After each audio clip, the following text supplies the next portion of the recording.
also very related. We have a whole pharmacy actually on the island, as you said, and of course we have the IMA essential oil factory and all that. But there's a huge potential, of course, on this island, as everyone is aware, for good life and good health. And we in the YPERIA Foundation, we believe it's very much related to a healthy ecosystem, a healthy nature. So what is this? What is this? So what is this? Let's say it's a Greek island. So what we do first, I'm going to say a word about the YPERIA Foundation. What we are doing since 2.5 years now. Basically, we are studying the nature, the ecosystem, how the plants and the trees and the animals and man work together on this island, and the secret treasures that are still hidden and under-considered. We are also making school outings, and we are also replanting local endemic trees. Because anywhere you go, wherever you got a full-grown ecosystem, for instance, you have a wide biodiversity, and you have also a very simple thing, you have water, you have springs. So there used to be big forests on this island until recently. Amrogos was exporting wood, for instance, until 1835. And now it's gone, it's almost totally gone. I'm going to show you a video that, so you will see the patch of the forest, the wild forest of Amrogos that is still existing on the faraway stretches of Krukelos Mountain. So basically this is, let's say, Amrogos, we can imagine 200 years ago. Yeah, okay. So I just pick it from the garden. So it's like a rocky island with a tree coverage. And this is pretty much, I would say, how the visitor finds Amrogos when it comes today. Well, it's more barren, no? I think when you see Amrogos from the ferry, then you think, wow, it's a rock. Actually, there is many places where there's still a lush vegetation and many treasures, but they're well hidden. So basically, we're gonna make this experiment in front of you.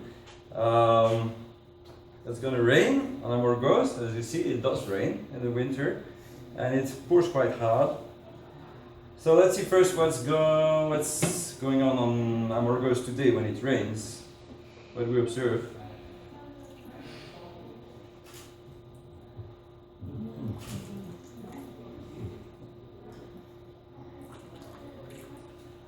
I don't know if you can see clearly, but I think it's... Looks like a mudslide. Yeah, exactly. Well, basically, there's no tree coverage or anything, so first of all the soil is washed into the sea, so we lose this, and it becomes even more barren, and we don't keep the water. I mean, it's dry in a minute. And now let's see, maybe that's gonna work. So if it pours on the forest, on a rock, you see there's nothing dripping in the plate yet. Now it's started slowly. I'm pouring more water actually onto this one. And actually,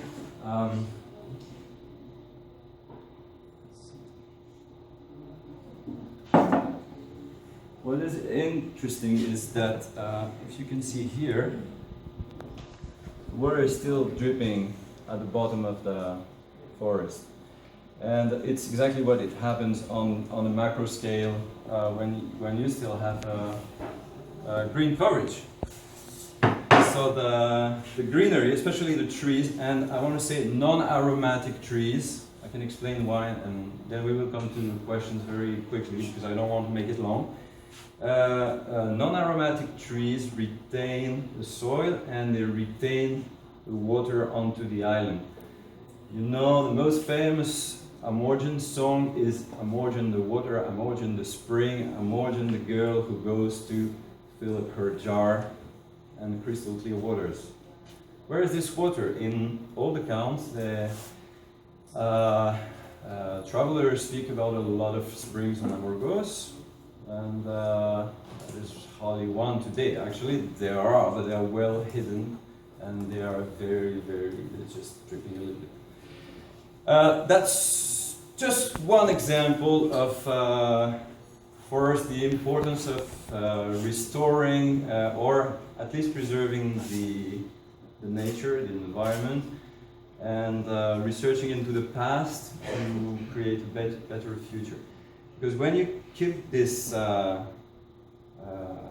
ecosystem, full-grown ecosystem, healthy ecosystem, then everything goes along with it. You have a more fertile soil, you have more soil, you have more biodiversity, more microorganisms working for you in the soil, and gives to bees, for instance, a lot of important food and propolis and all those things.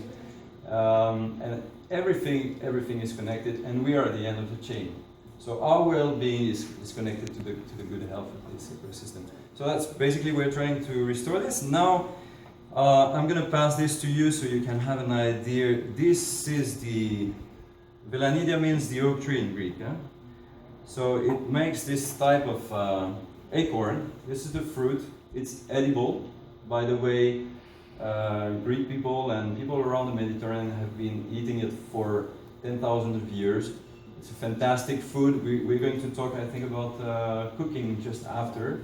I'll show you a video right now what we can do with that. On the island Kea, they're making pancakes, cookies, and all of that. It's gluten-free. It's a superfood. It's full of protein. It's full of vitamin, and it tastes good. On nearby Naxos, they sell this in shop. In Filoti village, you can go, and this is the season. And there are special trees. They know it's specially sweet, and it tastes like chestnut, something like that. So it's a valuable tree, for instance, also because of that. But there's many things that I won't expand because I don't have time. If you believe in this idea, what you can do is a very simple thing.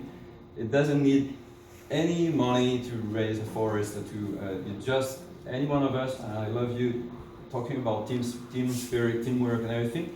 Just anyone working together, or individually, but putting an acorn into the ground. If you want to do that, then you'll help a lot the foundation. We don't need any money. We just need your smile and support. That's basically. You can follow the Facebook page if you like it, and learn more about what we are doing and what we're doing with children and what we are doing here. And you'll have a lot of information and nice pictures about the faraway wild spaces of Amrogos. Well, enough talking. I'll pass this to you so you can have a relation, concrete relation. Just pass it today. And if you know a place, if you have a garden and you want to they are fresh. They're just fallen from the tree. They're falling now. You can pick more in Langada. There's 12 of these trees remaining. There used to be huge forest. There's 12. There is 12. Okay. There's other species. It's like a symbol. There are other species that are almost gone from Amrogos. We're trying to keep that for the next generations, so it doesn't completely disappear, and then our memory disappears. Like, we can't even imagine Amrogos being green. But I'm going to show you how it may have looked like in the past, because there is still one part of the island that is still forested, but it's really far away. So it's not there. I need to go on Yahoo. It's just gonna take 1 minute. Sorry, if in the meantime you have questions, maybe I can do two things, although I'm